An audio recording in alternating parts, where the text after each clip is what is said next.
ओम शांति। आज है 3 मई 2024। आज प्यारे बाबा के साकार रूप से चले हुए मधुर महावाक्य हम सुनेंगे। बाबा ने कहा, मीठे बच्चे, इस दुख धाम को जीते जी तलाक दो, क्योंकि तुम्हें सुख धाम में जाना है। प्रश्न है, बाप बच्चों को कौन सी एक छोटी सी मेहनत देते हैं? उत्तर है, बाबा कहते हैं, बच्चे, काम महाशत्रु है, इस पर विजय प्राप्त करो। यही तुम्हें थोड़ी सी मेहनत देता हूँ। तुम्हें संपूर्ण पावन बनना है। पतित से पावन अर्थात पारस बनना है। पारस बनने वाले पत्थर नहीं बन सकते। तुम अभी गुलगुल बनो तो बाप तुम्हें नैनों पर बिठाकर साथ ले जाएंगे। ओम शांति। रूहानी बाप रूहानी बच्चों को समझाते हैं। यह तो बच्चे ज़रूर समझते हैं, हम ब्राह्मण ही हैं जो देवता बनेंगे। ये पक्का निश्चय है ना? टीचर जिसको पढ़ाते हैं तो ज़रूर आप समान बना देते हैं। यह तो निश्चय की बात है। कल्प कल्पांतर बाप आकर समझाते हैं, हम नर्कवासियों को स्वर्गवासी बनाते हैं। सारी दुनिया को बनाने वाला कोई तो होगा ना। बाप स्वर्गवासी बनाते हैं और रावण नर्कवासी बनाते हैं। इस समय है रावण राज्य, सतयुग में है राम राज्य। राम राज्य की स्थापना करने वाला है तो जरूर रावण राज्य की स्थापना करने वाला भी होगा। राम भगवान को कहा जाता है। भगवान नई दुनिया स्थापन करते हैं। ज्ञान तो बहुत सहज है, कोई बड़ी बात नहीं है, परंतु पत्थर बुद्धि ऐसे हैं जो पारस बुद्धि होना ही असंभव समझते हैं। नरकवासी से स्वर्गवासी बनने में बड़ी मेहनत लगती है, क्योंकि माया का प्रभाव है। कितने बड़े बड़े मकान 50 मंजिल 100 मंजिल के बनाते हैं। स्वर्ग में कोई इतनी मंजिल नहीं होती है। आजकल यहाँ ही बनाते रहते हैं। तुम समझते हो सतयुग में ऐसे मकान नहीं होते हैं जैसे यहाँ बनाते हैं। बाबा खुद समझाते हैं, इतना छोटा झाड़ सारे विश्व में होता है तो वहाँ मंजिलें आदि बनाने की दरकार ही नहीं। ढेर की ढेर ज़मीन पड़ी रहती है, यहाँ तो ज़मीन है नहीं, इसीलिए ज़मीन का दाम कितना बढ़ गया है। वहाँ तो ज़मीन का भाव लगता ही नहीं, ना म्यूनिसिपल टैक्स आदि लगता है। जिसको जितनी ज़मीन चाहिए ले सकता है। वहाँ तुमको सब सुख मिल जाते हैं, सिर्फ एक बाप की इस नॉलेज से। मनुष्य 100 मंजिल आदि जो बनाते हैं उसमें भी पैसे आदि तो लगते हैं ना। वहाँ पैसे आदि लगते ही नहीं, अथाह धन रहता है, पैसे की कदर ही नहीं। ढेर पैसे होंगे तो क्या करेंगे? सोने हीरे मोतियों के महल आदि बना देते हैं। अभी तुम बच्चों को कितनी समझ मिली है, समझ और बेसमझ की ही बात है। सतो बुद्धि और तमो बुद्धि। सतो प्रधान स्वर्ग के मालिक, तमो गुणी बुद्धि नरक के मालिक। ये तो स्वर्ग नहीं है, ये है रौरव नरक। बहुत दुखी हैं, इसीलिए पुकारते हैं भगवान को, फिर भूल जाते हैं। कितना माथा मारते हैं, कॉन्फ्रेंस आदि करते रहते हैं कि एकता हो जाए, परंतु तुम बच्चे समझते हो हम ये सब आपस में मिल नहीं सकते। ये सारा झाड़ जड़जड़ी भूत है, फिर नया बनता है। तुम जानते हो कलयुग से सतयुग कैसे बनता है। यह नॉलेज तुमको बाप अभी ही समझाते हैं। सतयुगवासी सो फिर कलयुगवासी बनते हो, फिर तुम संगमवासी बन सतयुगवासी बनते हो। कहेंगे इतने सब सतयुग में जाएंगे? नहीं, जो सच्ची सत्यनारायण की कथा सुनेंगे वही स्वर्ग में जाएंगे, बाकी सब शांति धाम में चले जाएंगे। दुख धाम तो होगा ही नहीं, तो इस दुख धाम को जीते जी तलाक दे देना है। बाबा युक्ति तो बताते हैं कि कैसे तुम तलाक दे सकते हो। इस सारी सृष्टि पर देवी देवताओं का राज्य था, अभी फिर बाप आते हैं स्थापना करने। हम उस बाप से विश्व का राज्य ले रहे हैं। ड्रामा प्लान अनुसार चेंज जरूर होनी है। यह है पुरानी दुनिया, इसको सतयुग कैसे कहेंगे? परंतु मनुष्य बिल्कुल समझते ही नहीं है कि सतयुग क्या है। बाबा ने समझाया है, इस नॉलेज के लिए लायक वो है जिन्होंने बहुत भक्ति की है, उन्हें ही समझाना चाहिए। बाकी तो इस कुल के होंगे नहीं, वो समझेंगे भी नहीं, तो उस पर अपना टाइम वेस्ट क्यों करना चाहिए। हमारे घराने का ही नहीं है तो कुछ मानेंगे ही नहीं। कह देते हैं आत्मा क्या है, परमात्मा क्या है, ये मैं समझना ही नहीं चाहता। तो ऐसे के साथ मेहनत क्यों करनी चाहिए। बाबा ने समझाया है, ऊपर में लिखा हुआ है, भगवानुवाच, मैं आता हूँ कल्प कल्प पुरुषोत्तम संगम युग पर और साधारण मनुष्य तन में। जो अपने जन्मों को नहीं जानता मैं बतलाता हूँ। पूरे 5000 वर्ष का पाठ किसका होता है हम बता देते हैं। जो पहले नंबर में आया है उनका ही पार्ट होगा ना। श्री कृष्ण की महिमा तो गाते हैं कि फर्स्ट प्रिंस ऑफ सतयुग, वही फिर 84 जन्मों के बाद क्या होगा। First beggar, beggar to prince, फिर प्रिंस टू बेगर। अभी समझते हो कि प्रिंस टू बेगर कैसे बनते हैं। फिर बाबा आकर कौड़ी से हीरे जैसा बनाते हैं। जो हीरे जैसा है वही फिर कौड़ी जैसा बनते हैं। पुनर्जन्म तो लेते हैं ना। सबसे ज़्यादा जन्म कौन लेते हैं यह तुम समझते हो। पहले पहले तो श्री कृष्ण को ही मानेंगे, उनकी राजधानी है। बहुत जन्म भी उनके होंगे, यह तो बहुत सहज, बाबा कहते ये तो बहुत सहज बात है, परंतु मनुष्य इन बातों पर ध्यान नहीं देते। बाप समझाते हैं तो वंडर खाते हैं। बाप एक्यूरेट बताते हैं, फर्स्ट सो लास्ट, फर्स्ट हीरे जैसा, लास्ट कौड़ी जैसा। फिर हीरे जैसा बनना है, पावन बनना है, इसमें तकलीफ़ क्या है। पारलौकिक बाप ऑर्डिनेंस निकालते हैं, काम महाशत्रु है। तुम पतित किससे बने हो, विकार में जाने से, इसीलिए बुलाते भी हैं पतित पावन आओ, क्योंकि बाप तो एवर पारस बुद्धि है, वह कभी पत्थर बुद्धि नहीं बनते। कनेक्शन ही उनका और पहले नंबर जन्म लेने वाले का हुआ। देवताएं तो बहुत होते हैं, परंतु मनुष्य कुछ भी समझते नहीं हैं। क्रिश्चियन लोग कहते हैं कि क्राइस्ट से 3000 वर्ष पहले पैराडाइज था, वो फिर भी पिछाड़ी में आए हैं ना, तो उनकी ताकत है। उनसे ही सब सीखते जाते हैं, क्योंकि उन्हों की फ्रेश बुद्धि है। वृद्धि भी उन्हों की ही है। सतो रजो तमो में आते हैं ना। तुम जानते हो कि सब कुछ विलायत से ही सीखते हैं। या भी तुम जानते हो सतयुग में महल आदि बनाने में कोई टाइम नहीं लगेगा। एक की बुद्धि में आया फिर वृद्धि होती जाती है। एक बनाकर फिर ढेर बनाते जाते हैं। बुद्धि में आ जाता है ना। साइंस वालों की बुद्धि तुम्हारे पास ऊंच हो जाती है। झट महल बनाते रहेंगे। वहाँ मकान व मंदिर बनाने में 12 मास यहाँ लग जाते हैं। वहाँ तो इंजीनियर आदि सब होशियार होते हैं। वो है ही गोल्डन एज। पत्थर आदि तो होंगे ही नहीं। अभी तुम बैठे हो ख्याल करते होंगे हम यह पुराना शरीर छोड़ेंगे, फिर घर में जाएंगे, वहाँ से फिर सतयुग में योग बल से राज्य लेंगे। बच्चों को खुशी क्यों नहीं होती, चिंतन क्यों नहीं चलता। जो मोस्ट सर्विसेबल बच्चे हैं उन्हों का चिंतन जरूर चलता होगा। जैसे बैरिस्टर पास करते हैं तो बुद्धि में चलता है ना कि हम ये करेंगे, बैरिस्ट्री पास करेंगे तो बुद्धि में चलता है।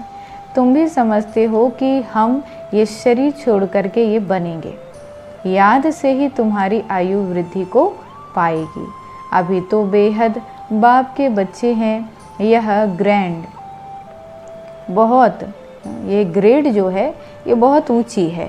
तुम ईश्वरीय परिवार के हो, उनका कोई और संबंध नहीं है। भाई बहन से भी ऊंच चढ़ा दिया है। भाई भाई समझो। ये बहुत प्रैक्टिस करनी चाहिए। भाई का निवास कहाँ है? इस तख्त पर अकाल आत्मा रहती है। यह तख्त सभी आत्माओं के सड़ गए हैं।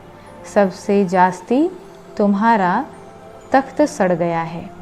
आत्मा इस तख्त पर विराजमान होती है। भ्रुकुटी के बीच में क्या है? ये बुद्धि से समझने की बातें हैं। आत्मा बिल्कुल सूक्ष्म है, स्टार मिसल है। बाबा भी कहते हैं मैं भी बिंदु हूँ, मैं फिर तुमसे बड़ा थोड़े ही हूँ। तुम जानते हो हम शिव बाबा की संतान हैं। अब बाबा से वर्षा लेना है, इसीलिए अपने को भाई भाई आत्मा समझो। बाप तुमको सम्मुख पढ़ा रहे हैं, आगे चल और ही कशिश होती जाएगी। यह विघ्न भी ड्रामा अनुसार पढ़ते रहेंगे। अभी बाबा कहते हैं तुमको पतित नहीं होना है, ये ऑर्डिनेंस है। अब तो और ही तमो प्रधान बन पड़ते हैं, विकार बिगर रह नहीं सकते। जैसे गवर्नमेंट कहती है शराब नहीं पियो, तो शराब बिगर रह नहीं सकते। फिर उनको ही शराब पिलाए डायरेक्शन देते हैं, फलानी जगह बॉम्ब सहित गिर जाओ, कितना नुकसान होता है। तुम यहाँ बैठे बैठे विश्व का मालिक बनते हो, वो फिर वहाँ बैठे बैठे बॉम्ब छोड़ते हैं, सारे विश्व का विनाश करते हैं। कैसी चटा बेटी है, चटा बेटी मतलब कैसा कंट्रास्ट है।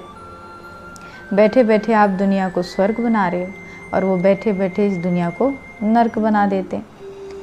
तुम यहाँ बैठे बैठे बाबा को याद करते हो और विश्व का मालिक बन जाते हो।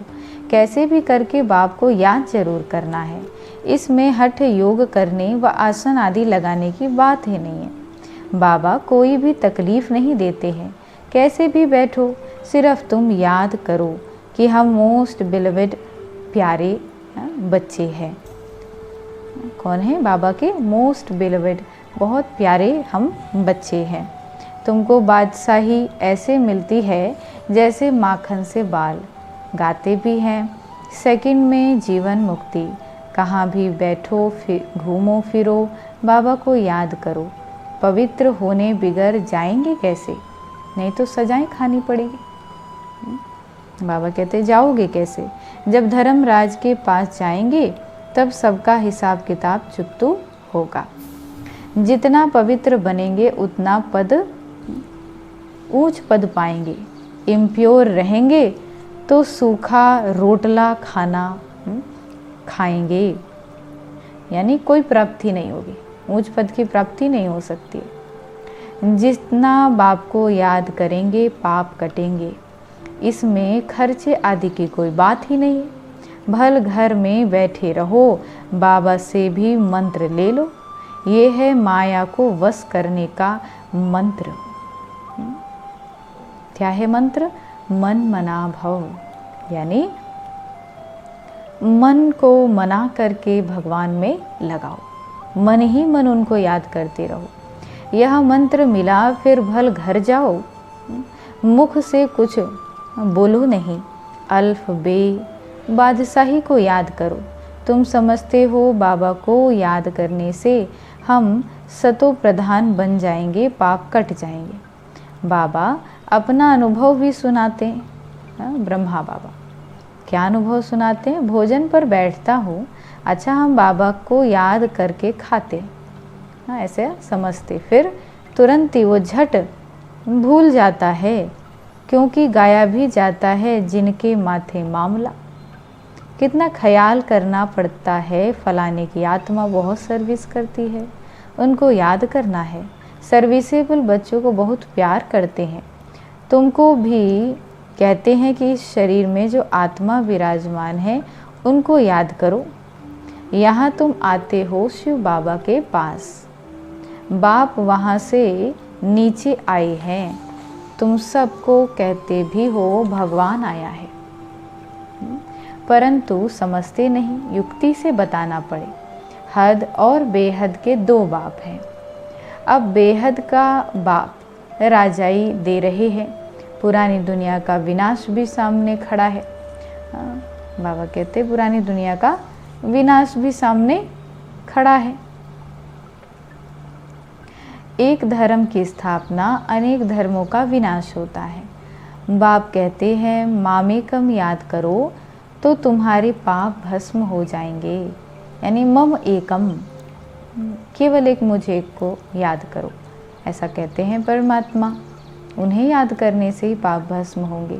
यह योग अग्नि है जिससे तुम तमो प्रधान से सतो प्रधान बन जाएंगे। ये तरीका बाप ने ही बताया है, तुम बच्चे जानते हो।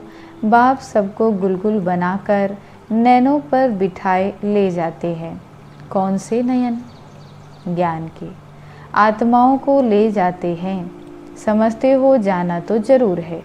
उनसे पहले क्यों ना बाप से वर्षा तो ले लें। कमाई तो बहुत भारी है। बाबा को भूलने से फिर घाटा भी बहुत है। पक्के व्यापारी बनो। बाबा को याद करने से ही आत्मा पवित्र बनेगी। फिर एक शरीर छोड़ दूसरा जाकर लेंगे। तो बाबा कहते हैं, मीठे मीठे बच्चों, देही अभिमानी बनो।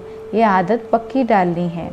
अपने को आत्मा समझ बाप से पढ़ते रहो तो बेड़ा पार हो जाएगा। शिवालय में चले जाएंगे। चंद्रकांत वेदांत।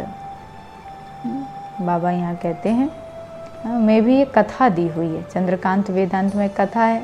क्या बोट कैसे चलती है, बीच में उतरते हैं, कोई चीज़ में दिल लग जाती है, स्टीमर चला जाता है। ये भक्ति मार्ग के शास्त्र फिर भी बनेंगे, तुम पढ़ेंगे। फिर जब बाबा आएंगे तो ये सब कुछ छोड़ देंगे। बाबा आते हैं सबको ले जाने। माया बाबा बताते हैं कि भारत का उत्थान और पतन कैसे होता है, कितना क्लियर है। यह सांवरा गोरा बनता है। ब्रह्मा सो विष्णु, विष्णु सो ब्रह्मा। एक तो सिर्फ नहीं बनता है ना, ये सारी समझानी है। श्री कृष्ण की भी समझानी है, गोरा और सांवरा। स्वर्ग में जाते हैं तो नर को लात मारते हैं। ये चित्र में क्लियर है ना। राजाई के चित्र भी तुम्हारे बनाए हुए हैं। अच्छा, ओम शांति। धारणा के लिए मुख्य सार है।